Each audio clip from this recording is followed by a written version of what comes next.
네, 안녕하세요. 메가공무원에서 행정학을 가르치는 황철곤입니다. 어제 치러졌었던 2022년도 국가직 7급 해설 강의 및 기출분석 강의를 진행을 해보려고 합니다. 시험을 보신 분들 모두 수고 많으셨고요. 특히 이번 2022년도 7급 행정학 과목이 상당히 어려운 난이도로 출제가 되었습니다. 그래서 아마 시험장에서 풀어내시기가 참 힘든 문제들도 꽤 있었고 시간의 부족도 있으셨을 텐데 어쨌든 풀어내시느라고 고생 많으셨다는 말씀을 먼저 전해드리고 싶고요.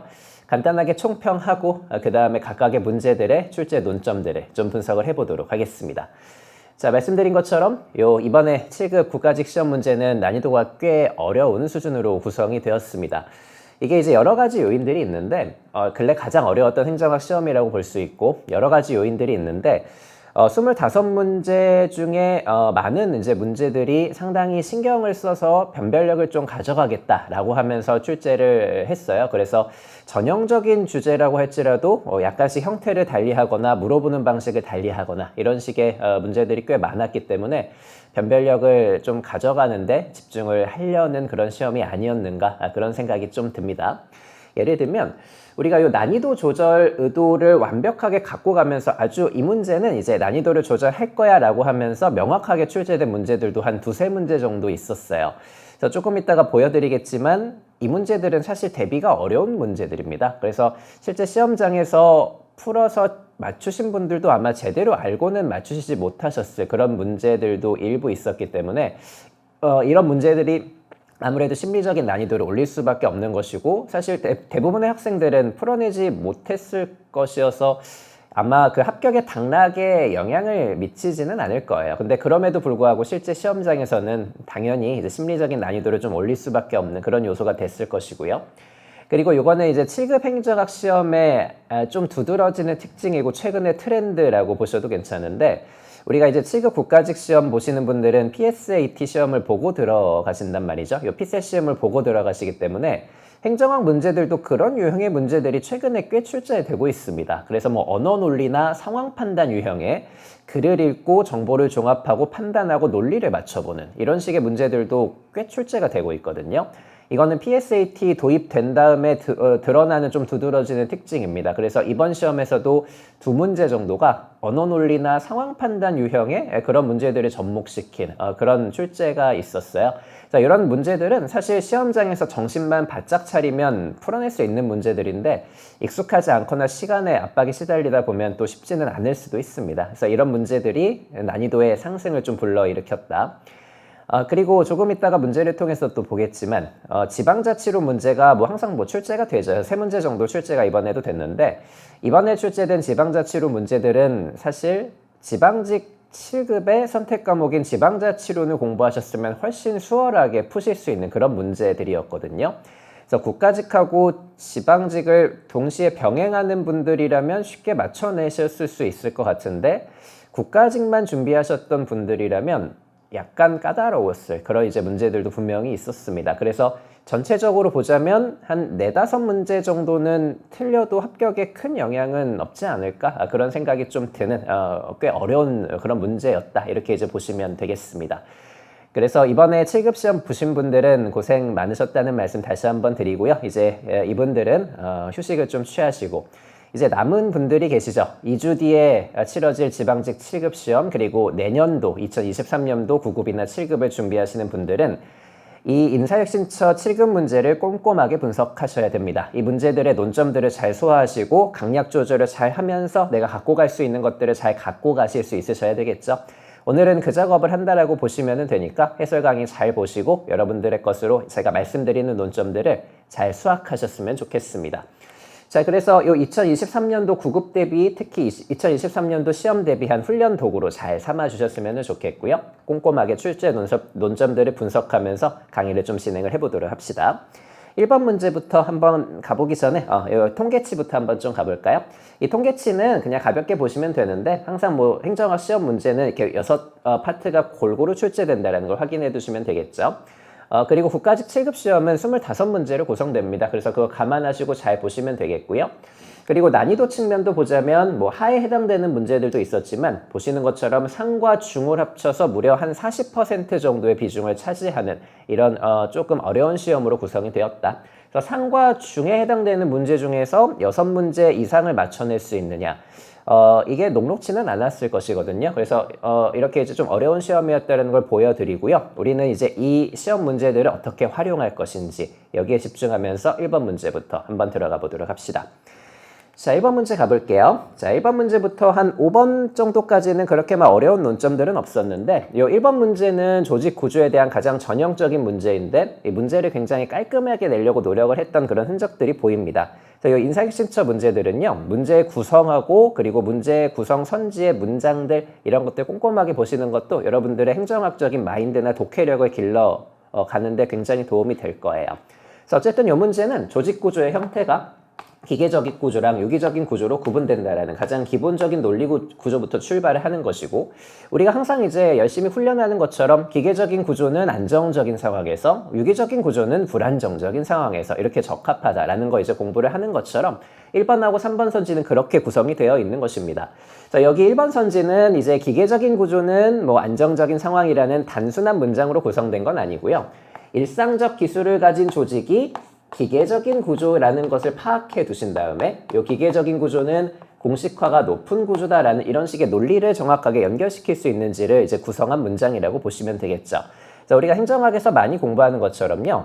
일상 기술은 이미 파악이 끝난 기술이기 때문에 기계적 구조에서 충분히 가능한 것이고 이 기계적 구조는 복잡성, 공식성, 집권성이 모두 다 높은 구조가 되는 거죠. 그래서 이렇게 이제 연결하는 연습을 이 문장을 가지고 하시면 되겠고, 그리고 3번 선지의 유기적 구조는 단순하게 환경이 복잡하고 불안정한 경우에 조금 더 적합한 것이다. 괜찮은 것 같아요. 그래서 1번, 2번, 3번은 우리가 항상 이제 연습하는 논리 구조이니까 다시 한번 이 출제 논점을 확인하시면 좋겠고, 정답은 4번으로 이제 조금 허무하게 나오기는 하는데 이런 식의 구성이 인사혁신처가 굉장히 좋아하는 구성입니다.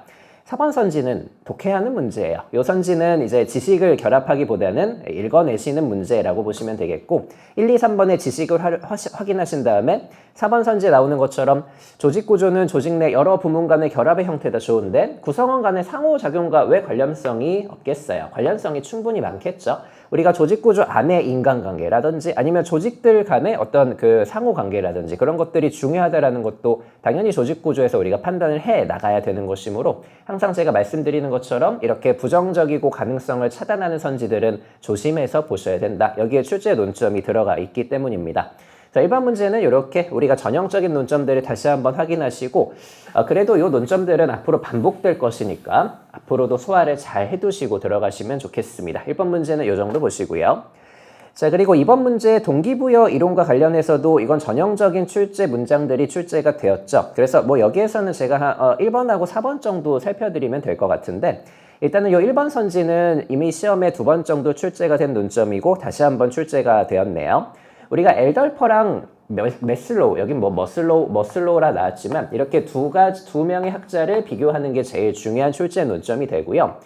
요 메슬로우는 그림을 가볍게만 그려보자면 욕구계층 5단계 이론이고 이것을 참고한 것이 엘덜퍼의 ERG 이론이 됩니다. 그래서 연관관계가 이제 이렇게 된다라는 걸 다시 한번 확인을 해두시면 되겠습니다.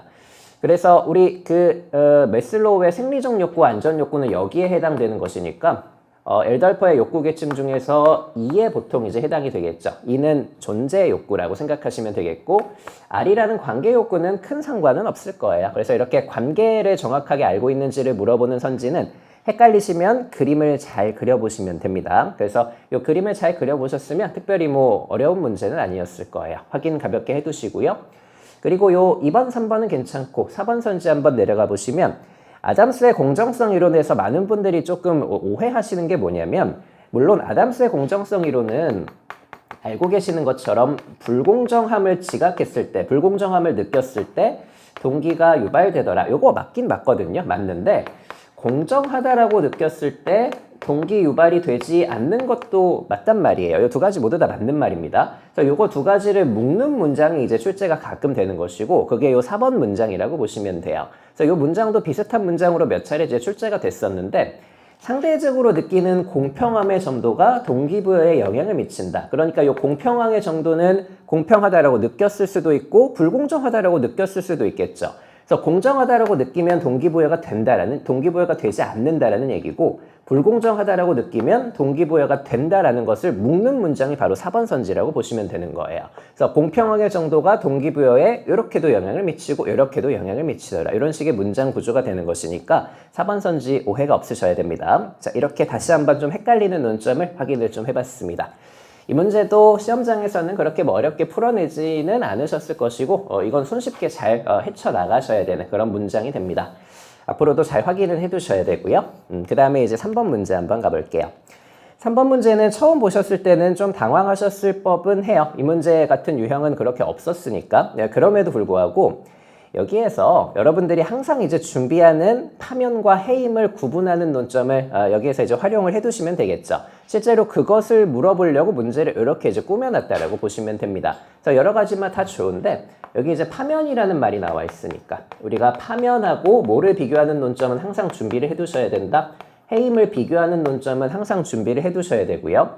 파면하고 해임은 징계인데 파면하고 해임은 제일 중요한 차이점이 뭐냐면 이 둘은 모두 이제 잘린다라는 공통점이 있기는 하지만 파면과 해임은 파면은 이제 5년 동안 임용이 안 된다라는 것이고요. 해임은 3년 동안 임용 결격 사유에 해당된다라는 거. 요거 알고 있는지를 물어보는 문장이 됩니다.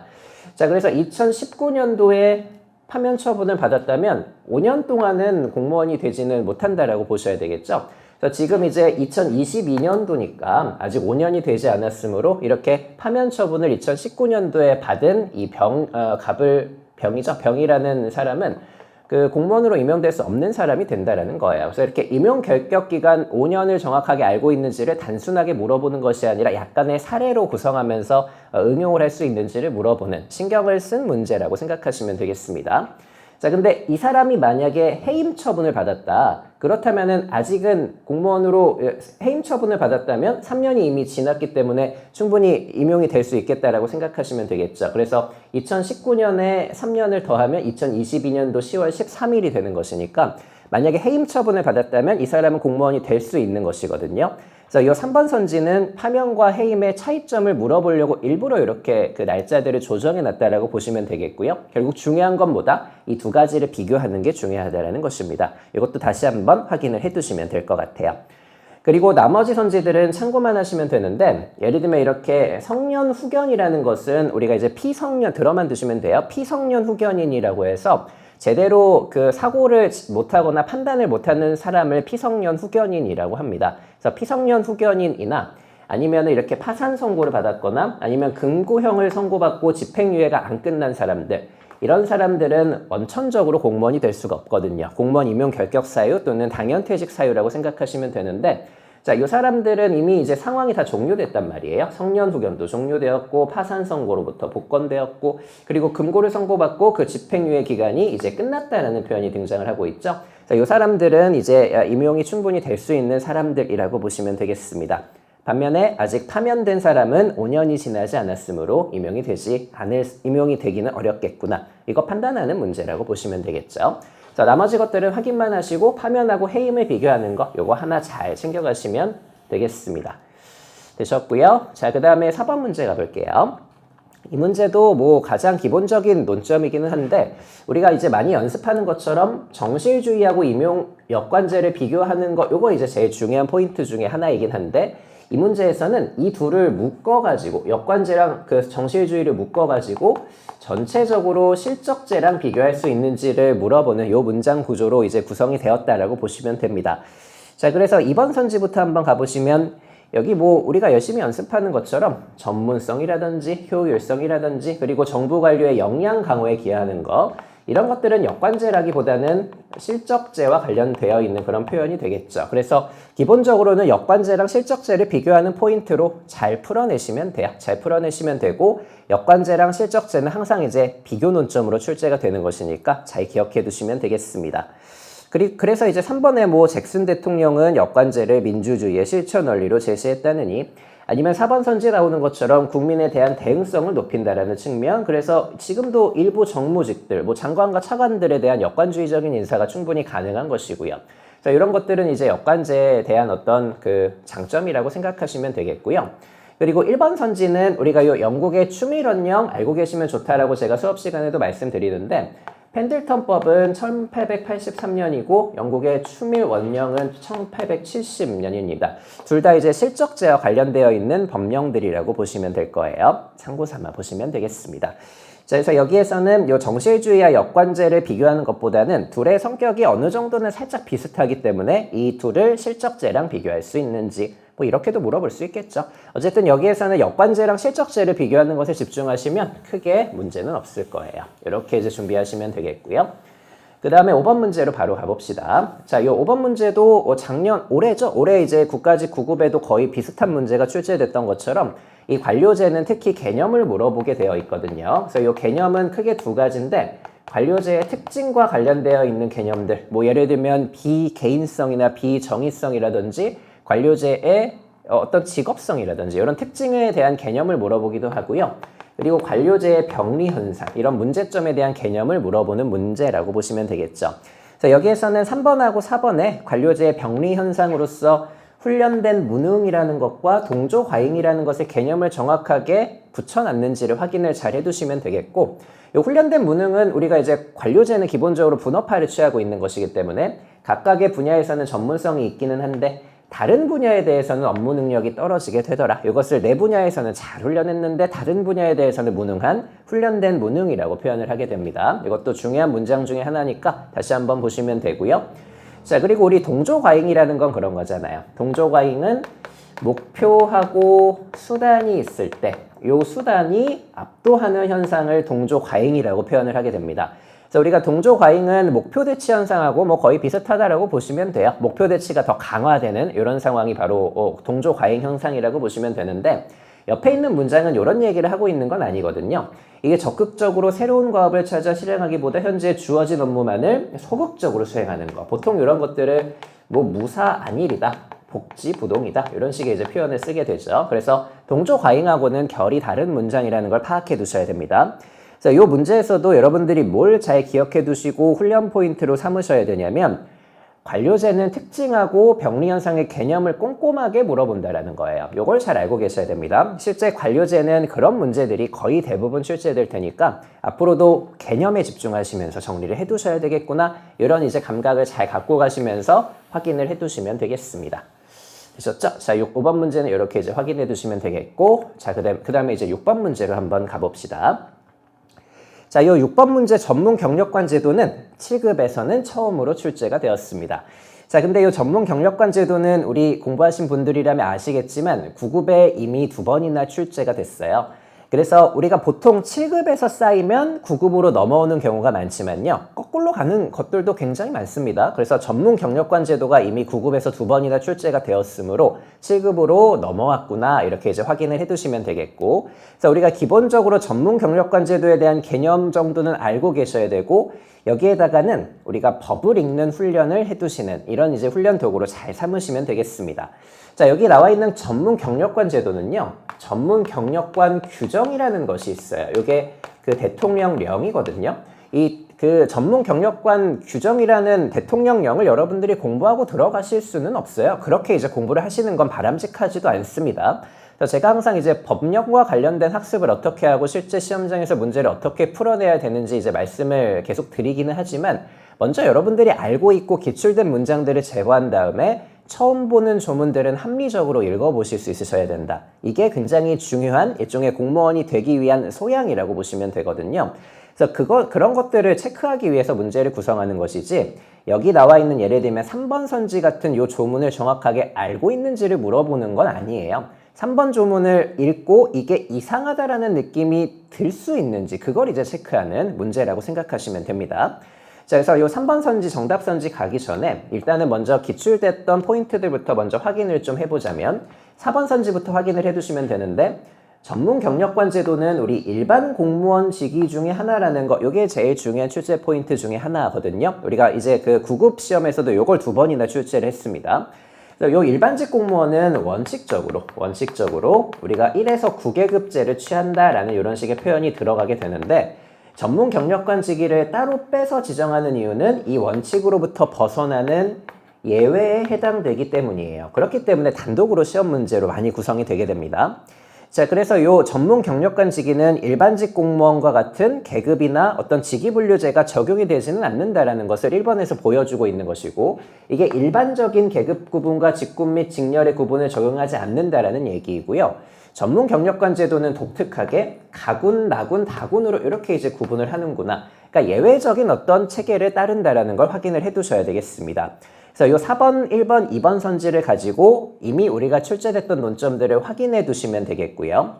그리고 이제 3번 선지는 읽어내시는 거예요. 3번 선지 보시면 두 가지 케이스가 제시가 되어 있는데, 우리가 전직 시험을 거쳐 다른 일반직 공무원을 전문 경력관으로 만들 수도 있겠죠. 우리가 이 전문 경력관이라는 사람은 일반직 공무원 중에서 하는 업무가 전문성이 있기 때문에 순환보직을 시키지 않고 그 자리에 머물러 있으라고 하는 그런 이제 공무원 중에 하나라고 보시면 되는데, 이 일반직 공무원이 하는 일 중에 어떤 업무가 전문성이 있다면 그 사람을 전문 경력관으로도 만들 수도 있다라는 것이고, 또는 거꾸로 전문 경력관을 이제 더 이상 이 사람이 하는 업무가 전문성이 없다. 그러면은 그냥 일반직 공무원으로 다시 전직시킬 수도 있지 않을까? 그러니까 이 두 번째 케이스가 왜 불가능한가에 대한 이런 식의 고민을 좀 해보실 수 있으셔야 된다라는 얘기입니다. 충분히 가능한 상황이라는 판단이 드실 수 있으시면 좋을 것 같고요. 4가지 선지 중에 가장 옳지 않은 것을 잘 골라내시면 되는 거예요. 그래서 제가 1번 문제에서도 말씀드렸지만, 이렇게 뭐뭐 할 수 없다라고 단정하는 선지들은 행정학에서 주의하실 수 있으셔야 돼요. 거기 이제 함정이나 오답 포인트가 들어가 있기 때문에. 자, 그래서 이 전문 경력관 제도는 아마 내년도 시험에 단독 문제로 나오기는 좀 어려울 거예요. 계속 이제 출제가 단독 문제로 몇 차례 되긴 했으니까, 다시 출제되면 이제 대비가 이미 다 되어 있는 상황에서 출제를 하는 것이므로 큰 의미가 또 없을 수는 있겠는데, 그래도 여기에서 잘 발견해 내셔야 되는 포인트는 뭐냐면요. 7급이든 9급이든 이런 시험에서 쌓여있게 되면은 7급에 있던 논점이 9급으로 넘어가고 9급에 있던 논점이 7급으로 넘어가는구나. 이걸 알고 계셔야 돼요. 그래서 우리가 인사혁신처 문제들을 소홀히 하시면 안 됩니다. 특히 최근에 등장한 주제들이나 논점들은요, 잘 소화하시고 들어가시는 게 수험생의 덕목이다. 이 말씀을 다시 한번 좀 드릴게요. 좋습니다. 자, 이런 식의 이제 법 읽는 문제들이 7급에 특히 많이 등장을 할 거예요. 조금 이따가도 훈련을 좀 해보도록 합시다. 그 다음에 이제 7번 문제. 이 문제가 가장 참신한 문제였어요. 가장 참신한 문제였고, 이건 제가 총평에서도 말씀드린 것처럼 PSAT 형태의 문제입니다. PSAT 형태의 문제. 자, 그래서 우리가 7급 국가직 보시는 분들은 PSAT 1차를 통과하고 들어가시는 분들이기 때문에 사실 PSAT에 대한 준비는 잘 되어 계실 것이고요. 이 문제는 행정학의 지식을 활용하는 문제는 아니에요. 이건 그냥 뭐 동기부여 이론에 대한 문제이기는 한데, 이건 글을 잘 읽을 수 있는지에 대한 그런 문제가 되고, 그러면서도 요 아래에 있는 가와 나와 다를 선지에 있는 키워드들을 적절하게 연결시킬 수 있는지를 물어보는 지극히 언어 논리나 상황 판단에 가까운 문제라고 생각하시면 됩니다. 그래서 이 7번 문제는 행정학 지식으로 해결하는 문제는 아니고요. 이 문제를 이제 접근하실 때는 그런 지식들을 좀 내려놓고 글 읽는 데 집중을 하실 수 있으셔야 됩니다. 실제 시험장에서도 이제 그런 훈련이 되어 계셨으면은 이제 좀 긴장을 내려놓고 가볍게 읽어보시면 정답은 누구나 이제 풀어낼 수 있는데, 이런 유형에 익숙하지 않거나 준비가 좀 덜 되어 계신 분들은 당황하실 수도 있겠죠. 여기는 지식을 결합시키시면 안 됩니다. 그냥 이 주어진 조건 안에서 글을 잘 읽어내시면 되는 거예요. 그래서 제가 9급을 준비하시는 분들한테도 말씀드리지만, 이런 식의 글 읽기 훈련을 해두는 게 9급 시험에서도 유용하실 거예요. 이런 식의 문제들이 트렌드이기 때문에 한 문제 정도는 들어올 수 있을 겁니다. 그래서 우리가 긴장을 좀 내려놓고 이제 그 문장들을 잘 읽어보시면 되는 것이니까, 제가 몇 가지 문장만 좀 살펴드리면, 유치원 어린이들을 3집단으로 나눠서 그림 그리기 놀이를 시켰는데, 첫 번째 집단이 있고, 두 번째 집단이 있고, 세 번째 집단이 있다라고 되어 있네요. 특히 이 첫 번째 집단은요, 그림을 완성하면 선물을 준다라고 약속을 했고요. 실제로 그림을 완성한 어린이들에게 약속한 선물을 주었다고 합니다. 자, 그래서 선물이라는 보상이 이제 주어지는 그런 집단이라고 보시면 되겠죠. 근데 이제 나머지 집단들은, 예를 들면 두 번째 집단은 선물을 준다는 약속을 하지는 않았고, 그림을 완성한 어린이들에게만 깜짝 선물을 주었다거나, 세 번째 집단에게는 선물도 없었고요. 그냥 그림 그리기를 계속하는 이런 이제 어린이들로 구성이 되었다라고 합니다. 여기에서 이제 주목을 하셔야 되는 게 바로 이 첫 번째 집단이라고 보시면 되겠고, 이 첫 번째 집단이 왜 그러냐면 이 아래쪽으로 이제 쭉 이제 연결시켜서 붙여서 읽으시면 되는데, 요 첫 번째 집단은 상대적으로 적은 수만이 그림 그리기 놀이를 이제 계속했다라고 보는 거예요. 이제 실험을 계속 하다 보니까. 그러니까 처음에는 선물을 주니까 그림을 그리다가 선물을 주지 않게 되면 그림 그리기를 멈춘다라는 이런 식의 이제 문장이라고 생각하시면 되겠죠. 그래서 우리가 선물을 주는 것이 예를 들면 요 자율성, 자율적으로 그림을 그리는 의지를 좀 꺾어버리게 만드는 이런 식의 이제 문장으로 잘 구성되어 있다라고 보시면 되겠고요. 이 선물이라는 외재적인 보상이 내가 그림을 자율적으로 그리고자 하는 내재적인 동기들을 밀어내는 이런 이제 효과를 불러오더라. 그것을 이제 마지막 문장에서 표현을 하고 있는 것입니다. 그래서 이러한 현상은 외재적인 선물이라는 동기가 내재적인 그림을 자율적으로 좀 그리고자 하는 동기를 밀어내는 이런 이제 구축 효과라고 표현을 하거든요. 이 구축 효과도 제가 수업 시간에 말씀을 한번 드렸는데 쫓아내는 효과를 구축 효과라고 해요. 그래서 가동기가 나동기를 외재적인 동기가 내재적인 동기를 몰아내는 이런 식의 이제 효과가 있다라는 것이고 특히 이 자율성과 관련해서는 이 다를 들 수 있다라는 건 그 선지를 보시는 것처럼 마지막에 일에 대한 즐거움 같은 것들이 이제 자율성과 관련되어 있는 내재적인 동기가 되겠죠. 자, 그래서 이렇게 글을 읽는 그런 문제라고 보시면 되겠고요. 7급은 이런 식의 형태들이 최근에 꽤 등장을 하고 있으니까 준비를 좀 해두셔야 되겠고 9급을 준비하시는 분들도 좀 주의해서 보시면 좋을 것 같아요. 그래서 제가 항상 드리는 말씀이지만 문장을 많이 읽어보셔야 됩니다. 그리고 행정학은요. 이 문제 하나하나를 글로써 여기시고 문장 구조를 잘 맞춰보시는 연습을 하시면 여러분들이 행정학적 마인드도 쌓이고 변별력을 이렇게 이제 주려고 하는 문제들도 잘 헤쳐나가실 수 있으실 거예요. 이런 연습들도 제가 이제 꾸준히 시켜드리도록 하겠습니다. 자, 그래서 PS 헤이트 유형의 문제를 조금 이따가 또 하나 볼 거예요. 자, 그래서 이렇게 실험적인 유형들도 이제 등장을 하고 있고 최근에 트렌드로 좀 자리 잡은 느낌이 듭니다. 좋고요. 자, 그 다음에 이제 8번 문제 한번 가봅시다. 8번 문제도 이제 우리가 실험이라는 것이 어려운 주제이기도 하고 거기에서도 조금 헷갈리는 부분들을 출제를 해서 시험장에서 조금 어려움을 겪으셨을 수도 있는데 그래도 여기에서는 니은이라는 명확한 오답선지가 있는 것이거든요. 자, 우리 요 내적 타당성을 위협하는 요인들 비교 잘 해두셔야 되고 여기에서는 역사 요인에 대한 설명을 붙여놨지만 사실 요 아래쪽에는 시간의 경과 때문에 나타나는 조사 대상 집단의 특성 변화다. 그러니까 우리가 우유를 먹지 않아도 청소년들의 키는 자연스럽게 자라는 예를 들면 이런 이제 효과를 성숙 효과라고 이제 표현을 하는 것이죠. 자, 사건 효과라는 역사 요인하고 성숙 요인 두 가지의 개념을 비교할 수 있는지 이런 식의 이제 출제 포인트는 계속되고 있는 것이니까 내적 타당성 위험 요인들의 개념을 정확하게 갈라내시는 거 요거 연습 잘 해두셔야 됩니다. 자, 여기에서는 역사 요인이 아니라 성숙 요인에 해당되는 표현이 되겠죠. 그래서 니은을 잘 걸러내시면 되겠고요. 그리고 기억선지 한번 올라가 보시면 일단 이 키워드는 잘 알고 계셔야 될 겁니다. 단절적 시계열 설계는 진실험이 아니라 준실험 설계 유형 중에 하나다. 여기까지 뭐 괜찮은데 이제 살짝 헷갈려졌을 포인트가 뭐냐면 바로 이 정책 대상 집단을 동일하게 가져간다라는 이 지점에서 좀 헷갈리셨을 수는 있을 거예요. 이게 왜냐면 정책 대상 집단을 하나만 놓게 되면 그것은 실험이라고 보기는 어렵거든요. 그건 이제 비실험이라고 보시면 되는데 우리가 이제 준실험은 여러 가지 유형들이 있어요. 여러 가지 유형들이 있고 우리가 단절적 시계열 설계는 이렇게 시점을 기준으로 앞에 있는 집단하고 뒤에 있는 집단을 적절하게 비교하는 실험이라고 생각하시면 되는데요.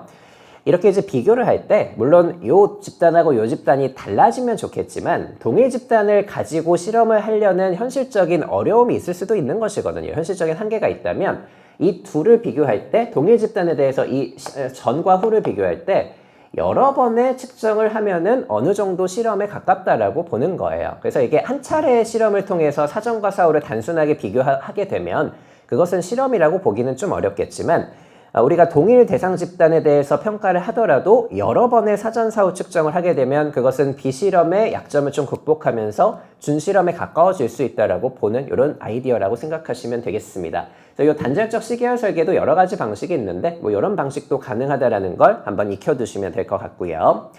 자, 그리고 디귿선지 가보시면 이것도 이제 문장 읽는 문제인데 이렇게 이제 실험을 하면 좋겠지만 실험을 못하면 단순하게 방정식을 활용하는 통계 분석 기법 같은 것들을 활용할 수도 있겠다. 그래서 회귀 분석하고 경로 분석 같은 것들이 다 이제 통계 분석에 들어가는 것이고요. 특히 이 회귀 분석은 행정학 공부하시는 분들이라면 알고 계시면 좋을 그럴 단어가 됩니다. 회귀 분석은 최근에도 다른 직렬의 시험에서 출제가 좀 된 적도 있고요. 우리가 이 통계 분석은 결국 X라는 요 독립 변수하고 y로는 결과 변수 간의 관계인데 둘의 관계를 여러 데이터를 가지고 조사를 해봤더니 뭐 이런 데이터들이 나오게 되겠죠. 근데 이게 결국 이런 직선으로 회귀하게 되더라라는 거예요. 그래서 이런 데이터도 일로 회귀하고 평균점으로 이제 회귀하게 된다라고 보는 것이고요. 이렇게 되면 이런 식의 방정식을 만들 수 있겠구나. 그래서 이런 회귀 분석에 해당되는 방정식을 만들어 놓게 되고 x에다가 값을 잘 집어넣어 놓으면 결과값이 나오게 되는 일종의 통계 분석도 가능해지게 되겠다. 이런 식의 논리 구조가 됩니다. 그래서 회귀 분석은 이제 각각의 데이터들이 하나의 그 직선으로 수렴하게 되는 이런 이제 분석이라고 보시면 되겠고, 여러분들이 흔히 알고 있는 방정식에 해당되는 것들을 구해내는 방법이라고 보시면 될 겁니다. 그래서 이런 통계 분석 기법도 실험을 못하면 뭐 활용할 수 있다라는 논리도 괜찮겠죠. 그래서 여기에서도 이렇게 이제 세 가지를 잘 구성을 해놓는 좋은 문제가 되니까 이 문제들도 앞으로 이제 시험을 준비하시는 분들도 잘 준비를 해두시면 될 것 같습니다. 자, 첫 페이지는 이렇게 준비를 잘 해두시면 되겠고요. 그 다음에 두 번째 페이지, 여기에서 이제 좀 문제가 되는 문제들이 두 문제나 이제 발생을 하게 됩니다. 자, 여러분들 이 9번 문제 한번 가볼게요. 9번 문제는 중앙정부의 지출 성격상 의무 지출에 해당하는 것이다. 이 문제는 불이타 문제입니다. 이 문제는 불이타 문제고 사실 준비는 하기가 어려웠을 문제이고요. 이 문제 정답률은 20% 정도로 나오고 있더라고요. 다 찍었다라는 얘기가 됩니다. 그래서 사실 요 문제는요, 여러분들이 그 시험장에서 물론 당황은 하셨겠지만 합격의 어떤 시험의 당락을 결정하는 그런 문제는 아닐 것이다. 이렇게 이제 좀 그 안심을 좀 하셔도 되고, 이 문제는 앞으로도 준비는 잘 안 해주셔도 괜찮아요. 왜냐하면 이 문제는 이제 국가재정법의 시행령에 나와 있는 내용이라고 보시면 되는데, 이 국가재정법 시행령에 중앙정부의 의무 지출을 몇 가지로 규정을 하고 있고, 그걸 정확하게 알고 있는지를 물어보는 문제이기 때문에 이 주제를 뭐 암기를 해두지 않았으면 사실 풀기가 어려운 또 그런 선지 구성이었다라고 보시면 되겠습니다. 그래서 여기에서는 요 디귿만 빼고 나머지 것들을 국가재정법의 시행령에서는 의무 지출로 규정을 하고 있는 것이니까 진짜 참고만 하시면 되고, 특히 니은에 나와 있는 것처럼 이렇게 국제기구와 관련되어 있는 이제 국제조약 같은 것들 있죠. 이 국제조약과 관련된 재정도 우리나라에서는 의무 지출에 이제 포함을 하고 있다라는 거, 이 정도만 확인을 가볍게만 해두시면 될 거예요. 나머지 것들은 참고만 하시고 불이타 문제들은 여기까지 범위를 넓히실 필요는 없어요. 일회적인 주제이니까. 그래서 확인만 가볍게 해두시면 되겠습니다. 참고만 하시고요. 그 다음에 이제 10번 문제로 바로 넘어가 보도록 합시다. 자, 이 10번 문제는 우리가 이제 열심히 공부하는 예산제도 개혁의 흐름이라고 생각하시면 되는데, 이 문제도 조금 의미 있는 출제의 논점이 처음으로 들어가게 되었습니다. 자, 잠깐 보시면 아래에서부터 이제 출발을 잘 해두셔야 되겠고요. 우리가 이 품목별 성과주의, 계획예산제도, 연기준 예산제도 이렇게 이제 올라가게 되는 것은 잘 알고 계셔야 되겠고, 시대적인 배경을 보시면 뭐 1920년대 괜찮고요. 그 다음에 1950년대 괜찮고, 그리고 이제 신행정학의 시대인 1960년대도 괜찮고요. 그리고 신공공 관리론의 시대인 1970년대도 괜찮아요.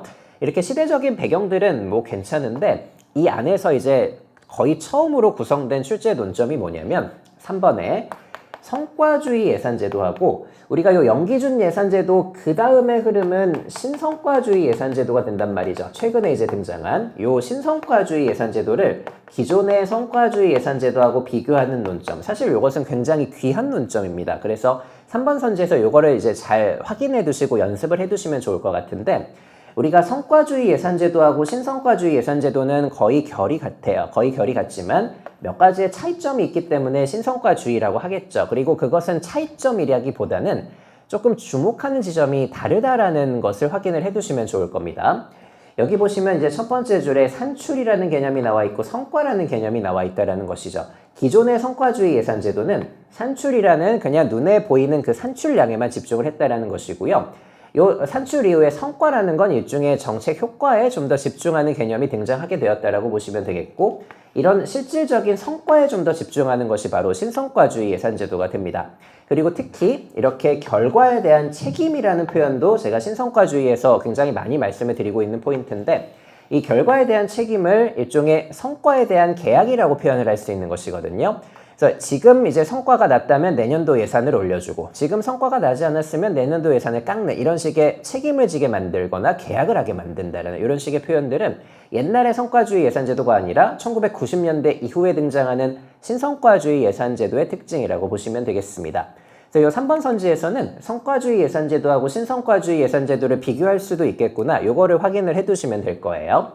보통 우리가 7급이든 9급이든 이 성과주의 예산제도는 기존의 품목별 예산주의하고 비교를 하거나 아니면 그 이후에 등장하는 계획예산제도하고 비교를 하는 게 일반적인 논점이거든요. 근데 거기에 더해가지고 성과주의 예산하고 신성과주의 예산도 비교를 할 수 있겠구나. 요거를 확인해 두시는 문제로 활용해 두셨으면 좋겠습니다.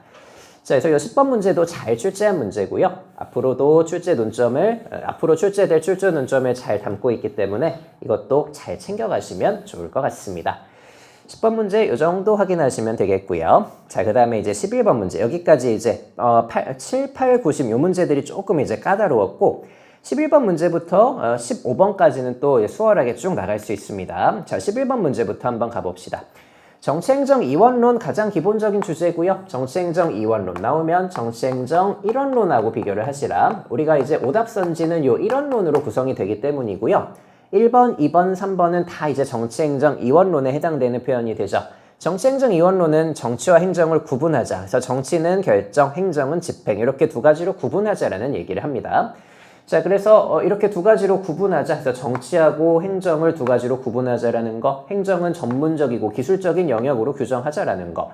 이렇게 되면 행정은 또 뭐랑 같아지게 되는 것이다? 행정은 경영하고 같아지는 것이구나. 그래서 정치하고는 멀어지지만 경영과는 같아지기 때문에 이것을 공사행정 일원론이라고도 부를 수도 있습니다. 그래서 이 1번, 2번, 3번 선지는 정치행정 이원론에 해당되는 설명이 되고요. 그렇다면 4번 선지는 무슨 선지가 되겠어요? 네, 정치행정 일원론에 해당되는 설명이 되겠죠. 이런 구성은 가장 전형적인 구성이 됩니다. 그래서 우리가 정치행정 일원론은 정부의 역할을 행정이라는 이런 집행의 역할에만 두는 것이 아니라 대공황 이후에 각종 사회 문제를 해결하고 어떤 다양한 기능 수행을 한다는 이런 식의 키워드들을 잘 붙여 놓으시면 되겠죠. 가장 기본적인 문제이지만 그래도 이 논점을 알고 아주 빠르고 정확하게 풀어내시면 도움이 많이 되실 거예요. 그래서 다시 한번 좀 연습을 했고요. 이 논점들은 당연히 앞으로도 계속 반복될 논점이니까 잘 확인을 해두시면 되겠습니다. 되셨고, 자, 그 다음에 12번 문제 가볼게요.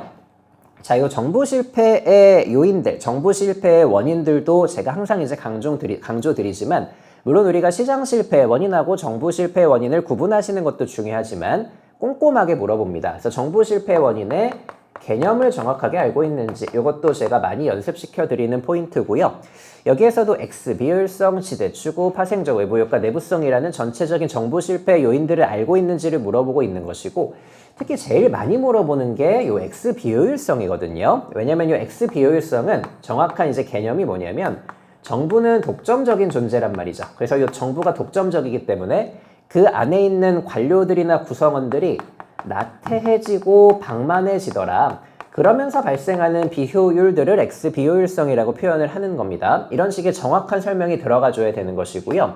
옆에 있는 설명은 정부가 갖고 있는 권력을 통해서 불평등한 분배가 이루어지더라. 그래서 정부가 요 집단에게는 보조금을 주고 요 집단에는 보조금을 주지 않아 버리면 권력의 편제가 생겨버리게 되는 거잖아요. 이것도 정부가 독점적인 어떤 권력을 갖고 있기 때문에 발생하는 문제라고 보시면 되겠고, 이것을 우리가 정부 실패의 원인에서 권력의 편제라고 표현을 하죠. 그래서 이 권력의 편제도 정부 실패의 원인으로 잘 넣어 놓으시면서 이렇게 각각의 개념들을 바꿔냈을 때 알아차리실 수 있으셔야 될 거예요. 이렇게 확인을 잘 해두시고요. 그래서 뭐 지대추구 행위든 파생적 외부 효과든 내부성이든 이런 식의 개념들을 정확하게 알고 있는지를 항상 체크할 거예요. 그래서 문장 구조를 잘 보시면서 개념을 다시 한번 소화하시는 그런 훈련 도구로 잘 삼아 주셨으면 좋겠습니다. 참고하시면 되겠고, 이 정도만 보시면 되겠죠. 자, 그 다음에 13번 문제 가보도록 할게요. 자, 요 리플리와 프랭클린의 경쟁적 규제 정책은 작년에도 시험에 나오더니 올해도 이제 시험에 나왔습니다. 작년 7급에도 출제가 됐던 주제인데요. 이 경쟁적 규제 정책이 나오면 가장 중요한 논점은 결국 보호적 규제 정책하고 비교하는 거예요. 보호적 규제 정책하고. 그래서 우리가 아까 전에 정치행정 이원론, 일원론 문제도 이렇게 구성됐다는 걸 보여드렸는데 세 가지는 이원론, 한 가지는 일원론. 그렇다면 이 13번 문제도 세 가지는 경쟁적 규제 정책, 한 가지는 보호적 규제 정책. 이렇게 이제 구성된다라고 보시면 되겠죠. 그래서 우리가 경쟁적 규제 정책은 단독 문제로 나올 수 있는 그런 그 논점을 많이 갖고 있는 게 뭐냐면 이게 규제 정책이기는 하지만 분배 정책의 성격도 동시에 갖고 있기 때문이에요. 이게 이제 분배 정책의 성격하고 규제 정책의 성격을 동시에 갖고 있죠. 자, 1번 선지 가보시면 이렇게 그 국가가 소유한 희소한 자원에 대해서 소수에게 공급을 하기 때문에 분배 정책의 성격을 갖고 있기는 하지만 지정된 소수에게만 분배를 해주기 때문에 일종의 규제 정책에 속한다라고 보는 것입니다. 이 경쟁적 규제 정책은 대표적인 사례가 3번 선지 나오는 것처럼 특정 주파수를 할당해주거나 항공 노선 같은 것들을 허가해주는 것들이라고 보시면 되겠죠. 이런 것들은 정부가 나눠주긴 하지만요. 아주 일부에게만 나눠준단 말이에요. 그렇기 때문에 분배 정책이기는 하지만 일부의 소수에게만 집중적으로 나눠주는 것이므로 일종의 규제의 성격이 들어가는 것이고 그러면서도 또 규제의 성격이 들어가는 것이 이렇게 선정된 승리자에게 공급권을 부여하는 대신에 규제적인 조치들을 취할 수 있다. 이때 규제가 재심사 과정 같은 것들을 생각을 해두시면 됩니다. 그래서 주파수 할당이나 항공노선 허가 같은 것들 받은 공급자들은 그게 계속 유지되는 것은 아니고요. 기간이 정해져 있다는 것입니다. 그래서 그 기간이 끝나면 재심사를 받아가지고 유지가 될지 아니면 뺏어올지 이런 것들을 결정을 하는 것이기 때문에 규제 정책의 성격이 조금 더 도드라진다라고 보는 거예요. 그래서 이 1번, 2번, 3번은 다 이제 경쟁적 규제 정책에 해당되는 얘기를 하고 있으니까 세 가지를 여기에다가 잘 연결시켜 놓으시면서 내용 정리를 해두시면 되겠고요. 자, 그렇다면 이 4번 선지는 보호적 규제 정책에 해당되는 설명이 되겠고 이것은 일반적인 규제 정책과 관련이 되어 있습니다. 우리가 이제 규제 정책을 둘로 나누자면 이렇게 둘로 나눌 수 있다는 것인데 보통은 보호적 규제 정책이에요. 그래서 우리가 환경 오염 규제 같은 거 한번 생각을 해봅시다. 환경 오염 규제 같은 것들이 바로 보호적 규제 정책에 들어간다라고 보시면 되겠죠. 가장 일반적인 정책이 되는 것이고요. 이 환경 오염 규제 같은 것들을 하게 되면 누가 피해를 받겠어요? 기업가들이 피해를 받게 되겠죠. 그러니까 이렇게 규제를 받는 사람들은 규제 기관에 강하게 반발하거나 저항하기도 하겠다. 이게 일반적인 규제 정책의 특징들이다. 이렇게 보시면 되겠습니다. 자, 그래서 여기에서는 문장들을 이제 잘 읽어두시는 것도 필요하지만 경쟁적 규제 정책하고 보호적 규제 정책을 잘 갈라가지고 준비해 두시는 거. 이 논점을 알고 계셔야 이 문제가 왜 출제됐는지를 파악하실 수 있고 실제 문제의 논점을 파악하신 다음에 정확하게 풀어낼 수가 있게 됩니다. 자, 문제를 푸실 때도 마찬가지고 그리고 이론을 공부하실 때도 마찬가지고요. 둘을 잘 비교하시면서 준비해야 되겠구나. 보통의 문제들은 이제 이렇게 출제된다라고 보시면 좋을 것 같습니다. 되셨고요. 자, 그 다음에 14번 문제 한번 가보도록 할게요. 자, 이 14번 문제는 이게 이제 지방 파트 문제 중에 하나인데 이 문제는 사실 그 국가직 7급 수준의 문제라고도 이제 보이지만 이미 예전에 9급에 2년 전에 출제됐던 논점을 그대로 갖고 온 문제라고 보시면 되겠고 이 문제도 사실 7급 지방자치론을 하시는 분들이라면 아주 수월하게 풀 수 있는 문제이기도 한데 그래도 이 문제의 논점이 9급에 이미 출제가 됐었으므로 풀어내시기는 하셔야 됩니다. 자, 우리 지방자치단체의 기관 구성 형태는 크게 두 가지죠. 기관 통합형하고 기관 대립형이라고 보시면 되겠고 이 둘을 비교하는 게 가장 기본적인 틀이 됩니다. 자, 우리가 기관 통합형부터 한번 가보시면 기관 통합형은 뭐랑 뭐가 통합되어 있다는 것이다. 의결기관하고 집행기관이 통합되어 있다는 것이고 어디에 통합되어 있다? 지방의회에 통합이 되어 있는 거예요. 그래서 2번 선지 가보시면 이 지방의회에서 의결기능하고 집행기능을 동시에 수행한다는 표현을 잘 찾아내시면 되겠고 대표적인 사례 두 가지는 알고 계셔야 되죠. 영국의 의회형하고 여긴 나와 있진 않지만 미국의 위원회형이라는 거. 이 두 가지도 이제 기관 통합형의 사례로 매우 많이 물어보고 있는 유형이 됩니다. 기본적으로 알고 계셔야 되는 유형이고요.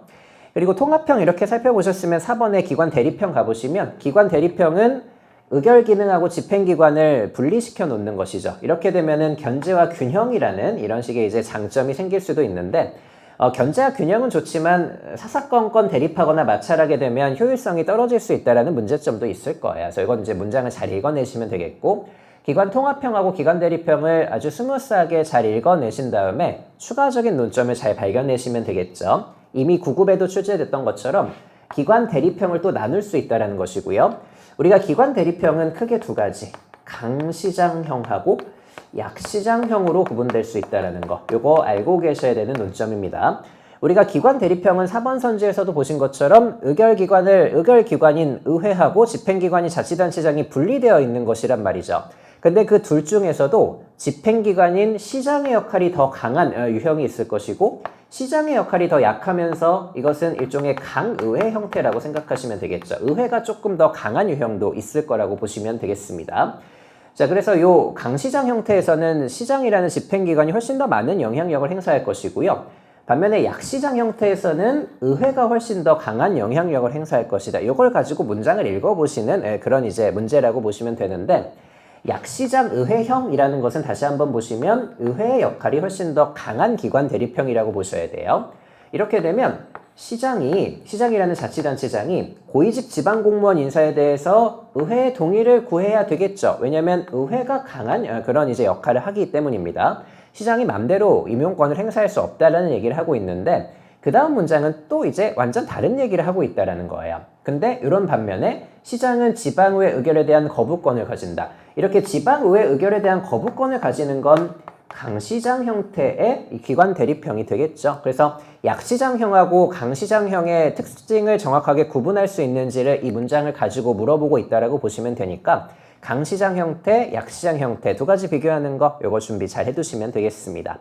7급 국가직에는 최초로 출제가 되기는 했지만요. 요건 뭐 다른 지방직 7급이라든지 아니면 국가직에서 그 9급에서도 이미 출제됐던 논점이므로 대비는 좀 되어 계셨어야 되는 그런 논점이라고 보시면 되겠습니다. 좋고요. 자, 그리고 9급 분들도 이 논점은 앞으로도 이제 출제 가능하니까 확인을 꼭 해두셔야 됩니다. 자, 그 다음에 15번 문제 가볼게요. 요 15번 문제도 제가 얼마 전에 기출수업에서 말씀드렸던 그 포인트인데요. 요 전자정부의 구현 사례와 관련해서 요 용어들을 읽어두시는데 집중을 해두시면 됩니다. 요 G2B가 뭔지, G2C가 뭔지, 그리고 G2G가 뭔지. 우리가 전자정부라는 것은 정부가 시민들에게 행해지는 것들만 있는 건 아닌 것이거든요. 예를 들면 1번 선지에 나와 있는 것처럼 G2B는 정부로부터 비즈니스로라는 그런 뜻이 되기 때문에 이게 정부로부터 기업으로 연결되는 이런 식의 전자정부도 있다는 것이고, 대표적인 사례가 나라장터라는 거예요. 이 나라장터는 정부가 물건을 공급받거나 아니면 정부가 무슨 계약을 할 때 아니면 또 물건을 사고 팔 때 이럴 때 활용하는 전자정부 시스템이라고 보시면 되니까, 정부와 기업 간의 어떤 그 연관관계와 관련된 전자정부 서비스 유형의 대표적인 사례가 됩니다. 이걸 조달이라고 하죠. 그러니까 정부가 물건을 조달할 때 쓰는 것이 나라장터가 되는 것이기 때문에 이거는 G2C가 아니라 G2B라고 보셔야 되겠죠. 그래서 요 2번 선지가 오답이라고 보시면 되겠고요.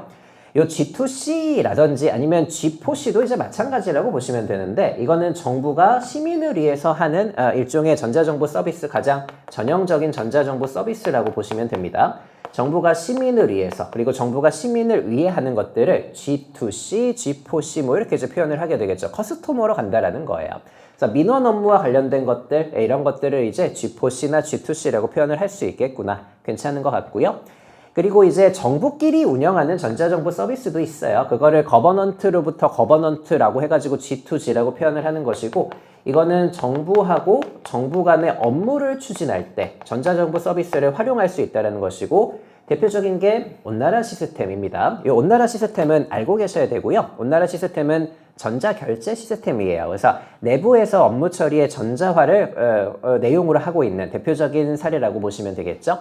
그래서 전체적인 사례들도 당연히 알고 계셔야 되지만, 이 사례들이 누구에게 좀 더 집중되어 있는지 이것도 이미 출제된 논점 중에 하나였고 다시 한번 출제가 되었다라고 보시면 되겠습니다. 확인은 해두셔야 되겠어요. 자, 그래서 우리가 11번 문제부터 15번 문제까지는 특별히 이제 문제가 되는 그런 이제 문제들은 없었고요. 그 다음에 이제 16번 문제, 요게 제일 이제 좀 문제성이 있는 문제가 됩니다. 자, 16번 문제 한번 가보시면, 우리나라 중앙예산기관의 변천이다. 자, 지금 중앙예산기관은 기획재정부거든요. 이 기획재정부가 예전부터 어떻게 역사적인 변천 과정을 거쳐왔는지를 물어보는, 마찬가지로 구리타 문제라고 보시면 돼요. 이 문제는 대비가 안 되셨을 것이고요. 이 문제는 사실 앞으로도 출제 가능성은 거의 없다라고 보시면 됩니다. 아주 이례적인 문제고 그냥 이건 난이도를 조절하기 위해서 의도적으로 배치한 문제라고 생각하시면 되니까 큰 신경을 쓰지 않으셔도 됩니다. 실제로 이 문제도 2번하고 3번에서 고민하시다가 찍는 문제라고 보시면 되거든요. 그래서 그 정도에서만 확인을 해두시면 되겠고요. 깊이 있게 보실 필요는 없어요.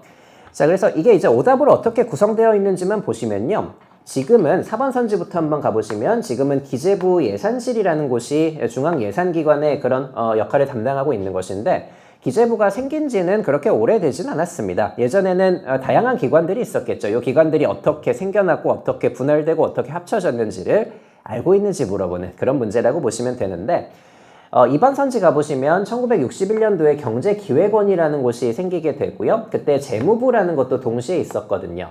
이 둘의 역할을 정확하게 구분할 수 있는지를 물어보는 정도의 문제라고 보시면 됩니다. 그래서 경제기획원이라는 것이 중앙예산기관의 역할을 수행했고요. 재무부가 수입과 지출의 총괄 기능을 담당하는 역할을 했다라고 이렇게 이제 보시면 되겠고, 이 둘을 바꿔내는 그 정도의 출제 포인트를 혹시 이제 눈치채셨으면 풀어낼 수 있는 그 정도의 이제 감각적인 문제라고 보시면 되니까 이걸 지식적으로 막 정리하시려고 하실 필요까지는 전혀 없습니다. 이 정도만 확인해 두시면 좋을 거예요.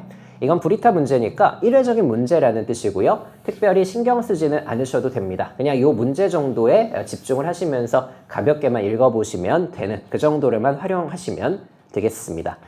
좋고요. 자, 그 다음에 17번 문제 한번 가보도록 합시다.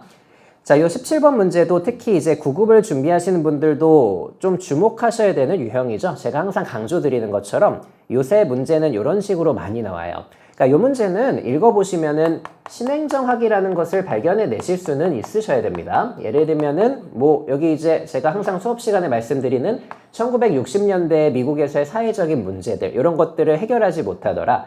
그리고 1960년대라든지 미노부르크 회의라든지 왈도라는 학자를 가지고 신행정학을 잘 찾아내실 수 있으셔야 되는데, 보통 이제 예전의 문제는 신행정학에 해당되는 설명으로 옳지 않은 것은 이라고 냈다면 이제는 한 단계 더 나아가서 이 정보들을 가지고 신행정학을 찾아내라고 한 다음에 그 다음에 문장을 하나 골라내라고 하는 이런 식의 문제가 많이 출제가 되고 있고요.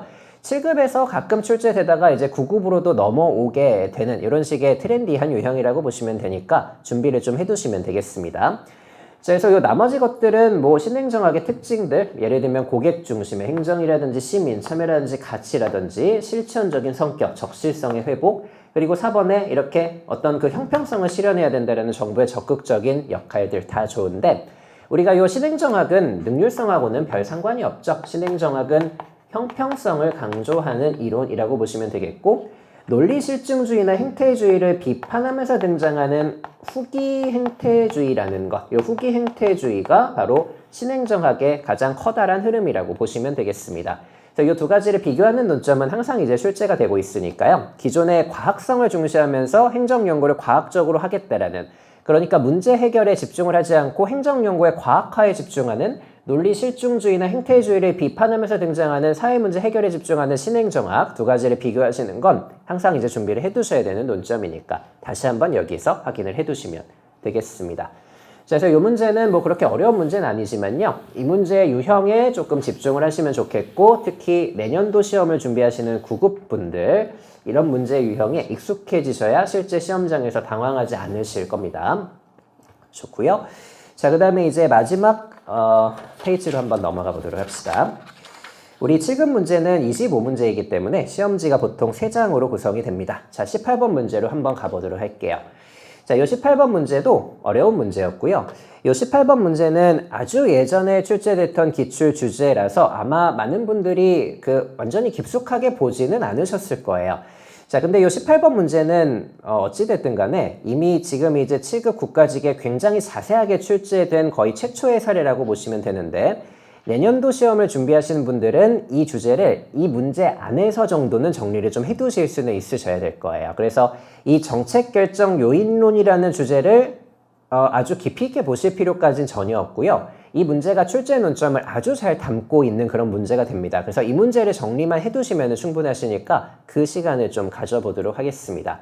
우리가 이 정책결정 요인론이라는 주제는 정책을 결정할 때 어떤 요인들이 더 많은 그런 이제 영향력을 행사하느냐와 관련되어 있는 그런 이론이라고 보시면 되겠고, 이게 학자들이 구분이 되게 되는데, 정치적인 요인들이 중요하다라고 보는 학자들이 생기게 되고요. 그게 아니라 사회 경제적인 요인들이 중요하다라고 보는 이런 이제 학자들이 생기게 되게 됩니다. 그래서 이 둘 모두 영향을 미칠 수 있다라고 보는 것이 정책 결정 영향론이라고 보시면 되겠고, 특히 논의가 진행되면 될수록 이 사회 경제적 요인에 조금 더 집중을 하게 돼요. 그래서 1번 선지 한번 가보시면 정책의 내용에 영향을 미치는 요인이 무엇인가를 밝히는 이론이다. 좋은데, 사회경제적 요인의 중요성을 과소평가하는 건 아니에요. 사회경제적 요인의 중요성도 굉장히 중요하다고 보는 것이고, 오히려 둘 모두 중요한데 특히 사회경제적 요인에 조금 더 치중하기 때문에 오히려 이 문장은 정치적 요인의 중요성을 과소평가했다는 비판을 받고 있다면 그건 뭐 적절할 수 있는 그런 문장이라고 보시면 되겠습니다.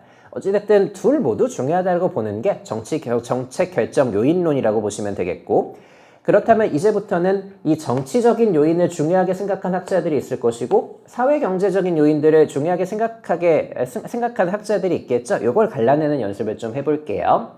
일단은 이 정치적인 요인을 중요하게 생각한 학자가 바로 3번 선지에 나오는 키와 로커트라는 학자가 됩니다. 이거는 알고 계셔야 될 거예요. 그래서 이 키와 로커트는 사회 경제적인 변수가 직접적으로 영향을 미치는 것이 아니라 무슨 변수가 영향을 미친다? 정치적인 변수가 적극적인 영향력을 행사한다라고 보는 대표적인 학자라고 보시면 되겠습니다. 그래서 이 키와 로커트부터 이제 출발을 하게 되는 것이고요. 그 다음으로 넘어가는 것이 바로 이 사회 경제적 요인들을 중요하게 생각하는 학자들로 넘어가게 되겠죠. 대표적인 학자가 도슨과 로빈슨이라는 학자가 됩니다. 자, 도슨과 로빈슨은 정치적인 요인이 아니라 사회 경제적인 요인이 중요하다라고 볼 것이다라는 말이죠. 그래서 사회 경제적인 변수가 모두에게 영향을 미친다. 그래서 사회 경제적 변수로 인해서 여러 가지 상관관계가 유발된다. 적절하게 맞는 설명이라고 보시면 되겠죠. 자, 이것은 이 학자들이 어떤 주장을 했는지를 정확하게 알고 있는지를 물어보는 지식형 문제고요.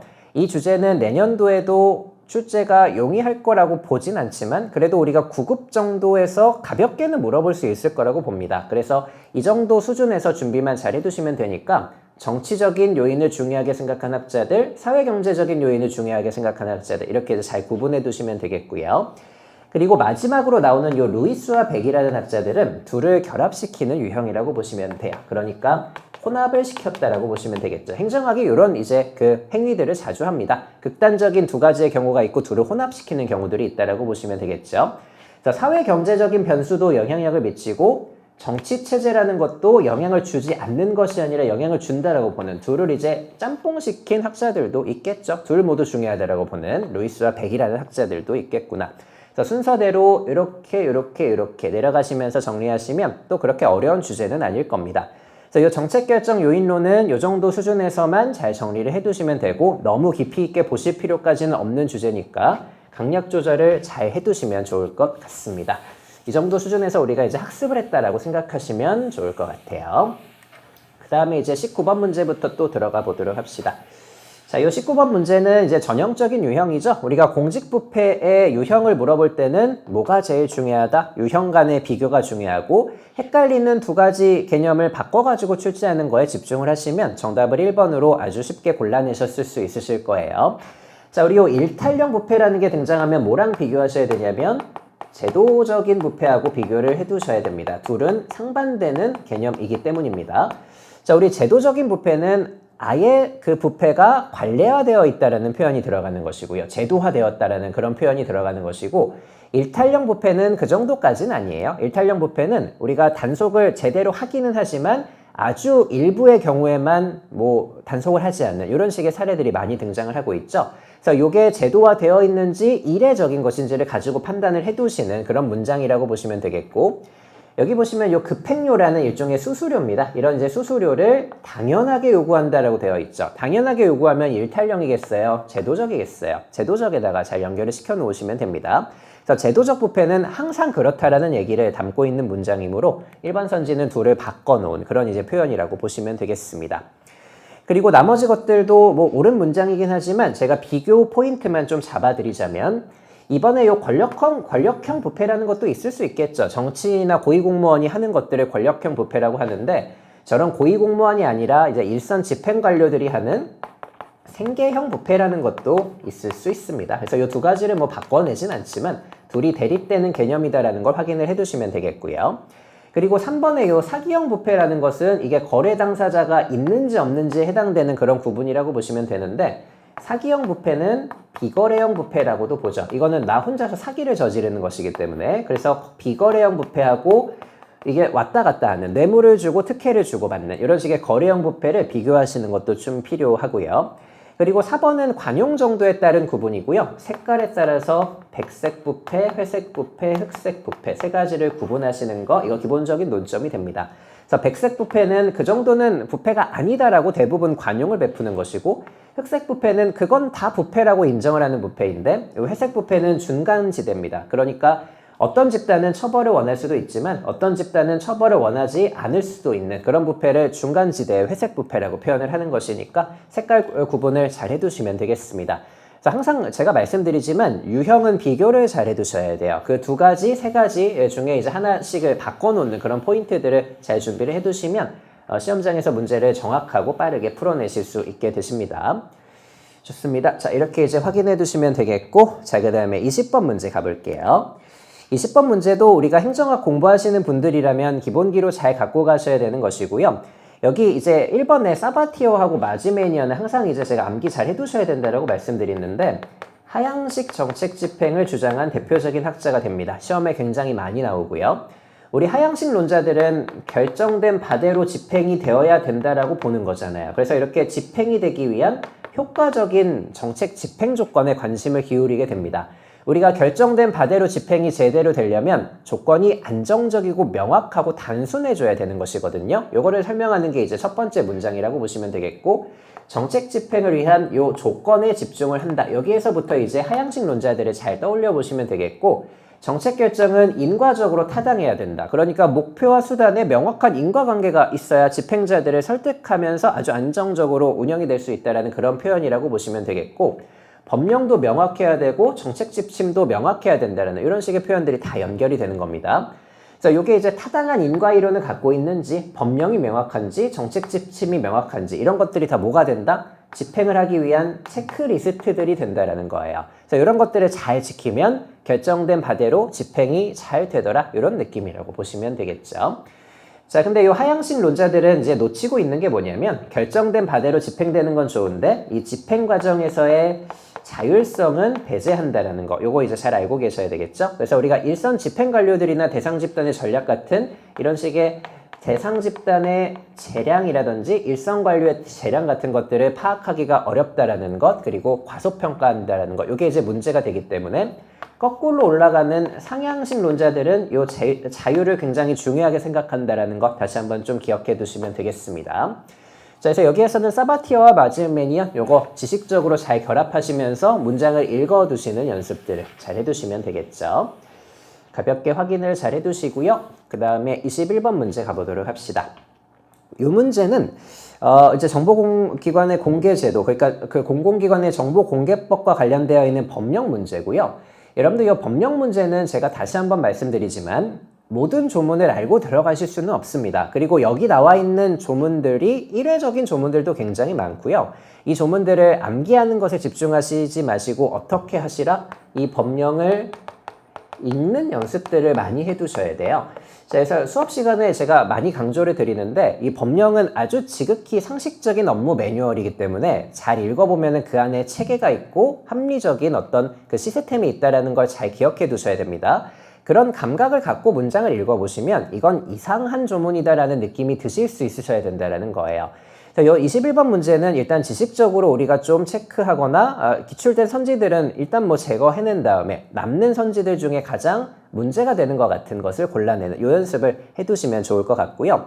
보통의 법령 문제는 이렇게 구성돼요. 7급이든 9급이든. 그래서 조문을 알고 있는지가 중요하진 않고 공직자가 될 사람으로서 이 조문이 뭔가 문제가 있는 것 같아라는 느낌을 가질 수 있는지 여기에 집중하신다라고 보시면 되겠습니다.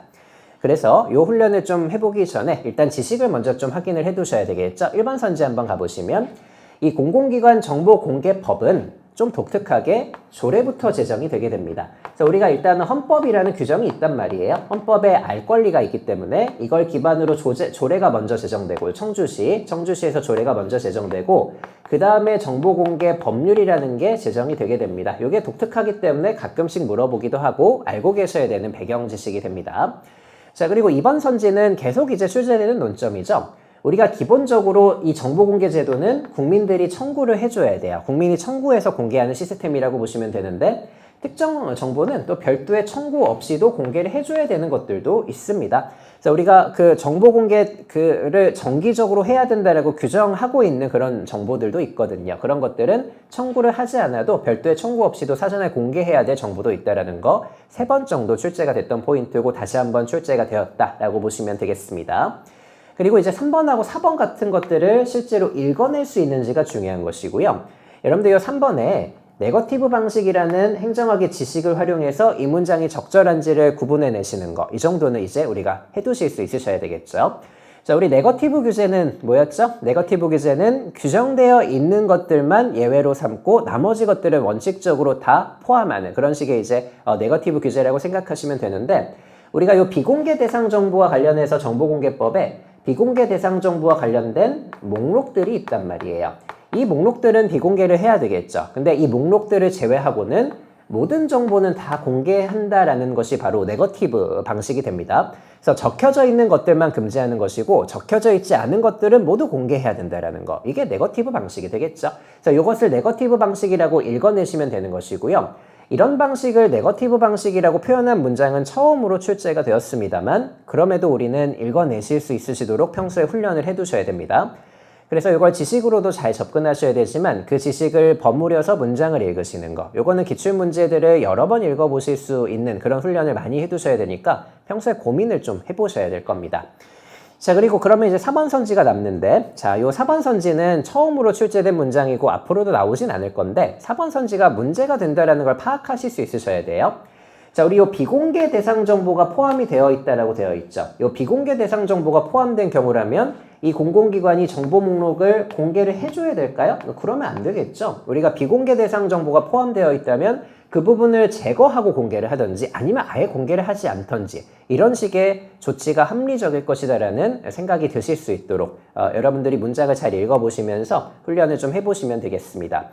그래서 이 법령 문제는 지식적으로 접근하신다라기보다는 물론 지식도 활용을 하셔야 되지만 지식을 활용해서 조문을 읽어보시는 연습들을 많이 해두셔야 되겠다. 이것은 읽기 훈련이 많이 되어 계셔야 되는 것이니까 문장이든 법령이든 실제 조문이든 많이 읽어보시면서 준비해 두시면 훨씬 더 좋을 것 같습니다. 좋습니다. 자, 그 다음에 22번 문제 가볼게요. 이 문제는 기본적인 문제고요. 우리가 이 신고전적 조직이론 하면 어떤 이론하고 똑같다? 인간관계론하고 똑같다라는 거. 이 기본적인 지식을 갖고 풀어내는 문제라고 보시면 되겠습니다. 자, 그래서 이 신고전적 조직이론은 뭐 그런 거죠. 그냥 가볍게 우리가 틀만 잡아보자면 고전적 조직이론이 있고 신고전적인 조직이론이 있고요. 이 두 가지를 묶는 것이 하나의 이제 흐름이라고 보시면 되고, 이것 이후에 현대적인 조직이론이 나오게 되는 것이거든요. 그래서 이렇게 둘을 구분하실 수도 있으셔야 되지만 둘의 공통점도 있다는 거 확인을 해두셔야 되고, 그리고 현대적인 조직이론하고는 또 다르다라는 걸 확인을 해두셔야 됩니다. 이 현대적인 조직이론은 일종의 유기적인 조직이론하고 똑같은 말이라고 보시면 되겠죠. 그래서 이 유기적인 조직이론들을 잘 제껴내시면 되겠고, 이 1번에 있는 것들이 바로 이제 현대적인 조직이론으로서의 거시 조직이론이니까 이건 인간관계론하고는 맞지 않는 표현이고, 그리고 3번에 이렇게 인간관계론은 신고전적 조직이론이기 때문에 여전히 고전이라는 말을 갖고 있는 폐쇄적인 시각이라는 걸 확인을 해두셔야 됩니다. 그래서 외부의 환경에 따라서 바뀐다라고 보는 개방적인 시각은 여전히 아니다라는 것을 알고 있는지, 그것을 이제 물어보는 선지라고 보시면 되겠고요. 그리고 이 인간관계론 하면은 무슨 요인에 의해서 동기유발이 되더라? 경제적인 요인이나 어떤 자아실현적 요인이나 복잡한 어떤 그런 이제 욕구가 아니라 이 사람들은 사회 심리적인 요인들에 집중을 하게 되는 거잖아요. 이걸 알고 있는지를 물어보는 것이 바로 2번 선지라고 보시면 되겠습니다. 자, 이것도 이제 동기부여 이론에서 굉장히 중요한 요소 중에 하나인데, 우리가 인간 간의 변천도 기본적인 지식으로 알고 계셔야 되고요. 경제적 인간관, 사회심리적 인간관, 자아실현적 인간관, 복잡한 인간관, 이 네 가지가 구분된다라는 거 다시 한번 확인을 해두시면 되겠습니다. 그 중에 이 사회심리적 인간관에 주목하는 것이 인간관계론이 된다라는 거 다시 한번 확인을 해두시면 되겠죠. 이러면 이제 4번 선지가 남는 것이고, 우리가 이 인간관계론인 그 신고전적 조직이론은 능률을 여전히 중요하게 생각하지만 그래도 인간성이 조금 가미되는 사회적 능률을 강조한다라는 것. 그리고 조직의 공식적인 구조보다는 비공식적인 구조나 사회심리적 요인 같은 것들을 중요하게 본다라는 것을 다시 한번 보시면 되겠습니다. 자, 그래서 이 문장들을 잘 읽어보시는 것도 중요하고 이 틀을 다시 한번 확인해 보시는 것도 중요할 거예요. 계속 이제 출제가 되는 포인트들이라고 보시면 되겠습니다. 그 다음에 23번 문제 가볼게요.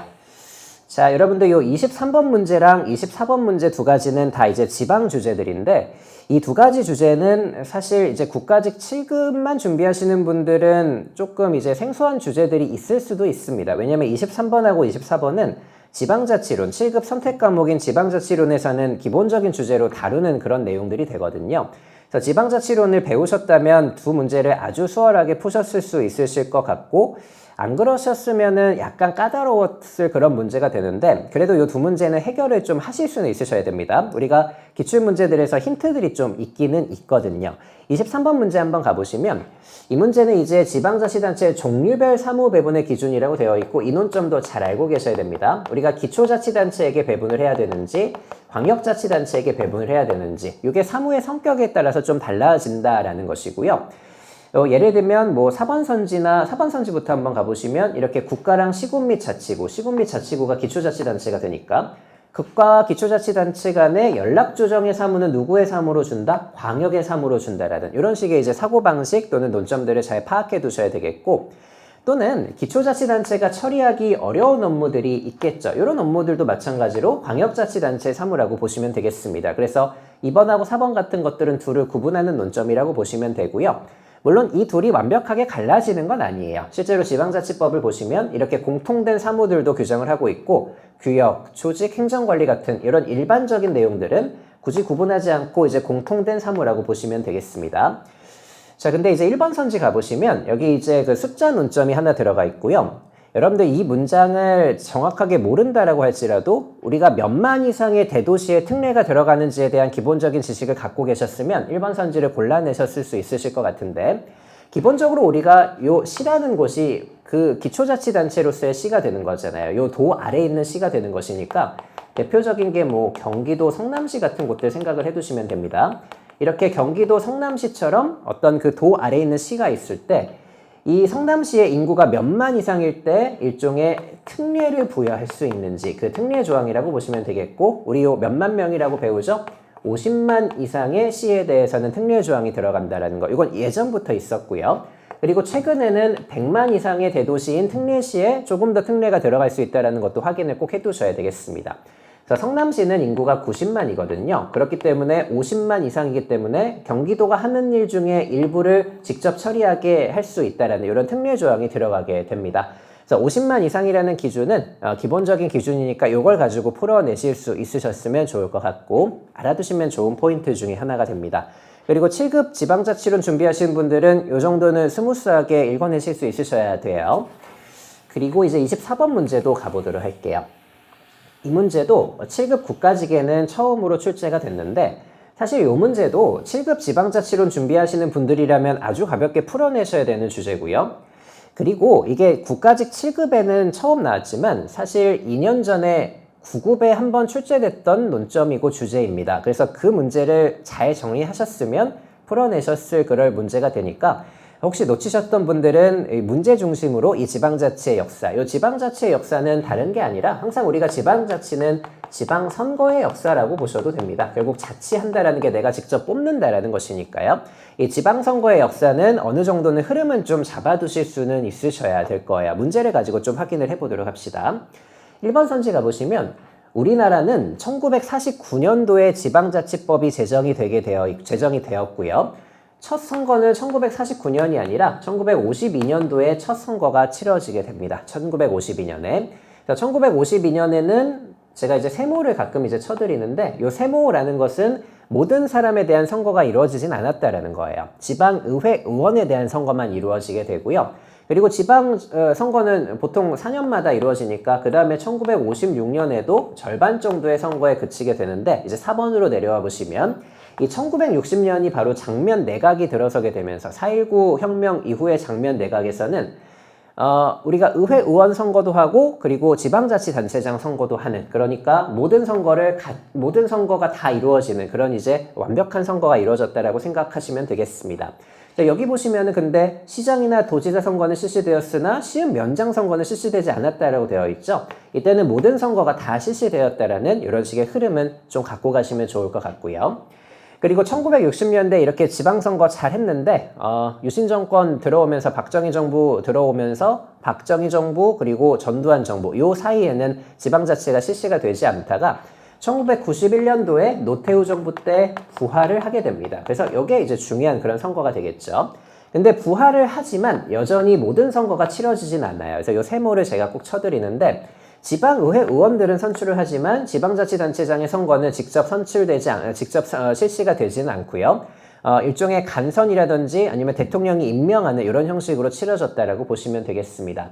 1991년도에 부활한 지방선거에서는 절반의 선거에 그치게 되었다라는 거. 그래서 항상 이제 지방의회 선거가 일단 기준이 되는 것이고 거기에 자치단체장 선거가 더해지는지 이거를 확인해 두시면 좋을 것 같아요. 그래서 정답은 뭐 2번이 되겠고요. 그리고 이 교육감 선거도 잘 알고 계셔야 되는데 교육감 선거는 2007년도에 최초로 실시가 되게 됩니다. 그래서 이건 1995년도는 아니고 2007년도라는 거. 자, 우리가 이거 영상 보시는 분들이 아마 지방자치론 준비하시는 지방지 7급 분들도 많으실 텐데 이 정도는 스무스하게 풀어내실 수 있는지 다시 한번 점검하시면 좋을 것 같습니다. 좋고요. 자, 그 다음에 이제 마지막 문제 한번 가볼게요. 자, 25번 문제. 이 문제도 우리가 아까 전에 유치원 어린이들 문제에서 본 것처럼 PSAT 형태의 문제라고 보시면 되겠습니다. 자, 이 문제도 우리가 이제 세 가지 개념을 잘 짝을 지을 수 있는, 논리적으로 짝지을 수 있는지를 물어보는 일종의 상황 판단이나 언어 논리에 가까운 그런 이제 문제라고 보시면 되고요. 이거는 지식을 결합시키는 문제는 아니에요. 그래서 그 선지를 보시면 여기 이제 제가 잠깐만 적어보자면 여기 세 가지 유형이 등장을 합니다. 정책 수능을 확보하기 위한 도덕적인 설득이라는 수단이 하나가 있고요. 그리고 유인이라는 수단이 하나가 있고 세 번째가 처벌이라는 수단이 있을 거란 말이죠. 요 세 가지를 각각의 문장에 적절하게 넣어볼 수 있는지를 물어보는 그런 식의 이제 글읽기 문제라고 생각하시면 될 것 같고요. 7급 문제들은 이런 식의 유형들이 등장을 좀 합니다. 그래서 이 문제도 마찬가지로 알고 있는지가 중요한 게 아니라 실제 시험장에서 아주 집중해서 읽어보시면서 세 가지를 구분해내실 수 있는지를 물어보는 일종의 그런 문제라고 보시면 될 거예요. 약간의 사고력과 응용력을 체크하겠다라는 그런 취지의 문제가 되니까 그렇게만 잘 활용을 해두시면 됩니다. 자, 그래서 요 첫 번째 요 가가 이제 도덕적인 설득을 잘 집어넣으시면 되는데 우리가 정책 수단에 대해서 이제 수능을 확보하기 위해서 지도자들이 도덕적으로 설득하는 그런 수단도 쓸 수 있겠죠. 근데 이렇게 도덕적으로 설득하게 되면은 그 아래에 있는 부하 직원들인 일선 집행관료들은 큰 저항을 하지는 못해요. 도덕적으로 설득했을 때. 근데 별 상관없는 이런 피해를 입는 대상 집단들 있죠? 이 사람들은 의도적으로 불응을 할 수도 있다라는 얘기가 됩니다. 이게 도덕적 설득이라고 보시면 되겠고요. 자, 그리고 나가 유인인데 이 유인이라는 것은 기본적으로 경제적 수단을 통해서 유인한다라는 얘기가 됩니다. 그러니까 이걸 잘 지키면은 돈을 주겠다. 뭐 이런 식의 이제 유인이라고 생각하시면 되겠죠. 이게 이제 좋아 보이지만 사실 이렇게 돈을 주면서 따르게 만드는 방식은 무슨 이제 특징이 있을 수 있냐면 우리가 돈을 주고 따른다라는 것으로부터 내가 타락했다라는 느낌을 받을 수 있다라는 거예요. 그래서 원래는 자발적으로 수능하는 사람들이었는데 돈을 주면서 내가 따라오게 된다라면 그 사람들의 명예나 체면이 손상될 수도 있는 것이고 내가 타락했구나라는 이런 타락을 유발할 수도 있다라고 보시면 되겠죠. 그래서 경제적 수단을 통해서 유인하는 것들은 이렇게 어떤 경제적 물질적인 요인에 의한 체면의 손상이나 타락을 유발할 수 있다라는 거. 이렇게 이제 연결하는 그런 문제라고 보시면 되겠고 그리고 마지막이 처벌인데 우리가 정책을 잘 지키지 않으면 우리가 처벌할 수도 있겠죠. 우리가 정부에서 처벌할 수도 있는데 근데 이거는 이제 불응을 진짜 했는지 안 했는지를 알고 있어야 처벌을 한다는 것입니다. 근데 이 행정의 영역은 이 사람이 이걸 잘 지키고 있는지 지키지 않는지를 정확하게 점검하기나 파악하기 어려운 경우들이 많다라는 것이고 이렇게 어려운 경우가 많다라면 처벌하기도 어려울 수도 있다라는 얘기가 됩니다. 뭐 이런 식의 논리 구성이라고 보시면 돼요. 그래서 이 25번 문제는 다시 한번 말씀드리지만 PSAT 형태의 문제고 7급 국가직 공무원 시험에서는 가끔 등장하는 출제 포인트가 되니까 나머지 시험을 준비하시는 분들도 참고는 하셔야 되고요. 이런 것들이 넘어온다라는 것도 좀 주의하시면 좋을 것 같아요. 그래서 이런 이제 주제들은 지식을 결합시킨다라기보다는 이 안에서 어떻게 내가 이제 사고를 하고 논리를 잘 발휘할 수 있는지를 문제 훈련을 많이 하시면서 채워놓으시면 좋을 것 같습니다. 자, 이러면 25문제 우리가 잘 체크를 했고요. 이 국가직 7급 시험은 이미 치러졌기 때문에 물론 치르신 분들은 고생하셨고 결과 잘 기다려 보시고요. 나머지 시험을 준비하시는 남아있으신 분들은 이 25문제 제가 이제 강약 조절해드린 그대로 준비를 잘 하셔서 소화하시고 들어가시면 많은 도움이 되실 겁니다. 자, 그러면 해설 강의는 이렇게 이제 마쳐보도록 하겠고요. 남은 시험들도 잘 준비하시길 바라겠습니다. 고생 많으셨습니다.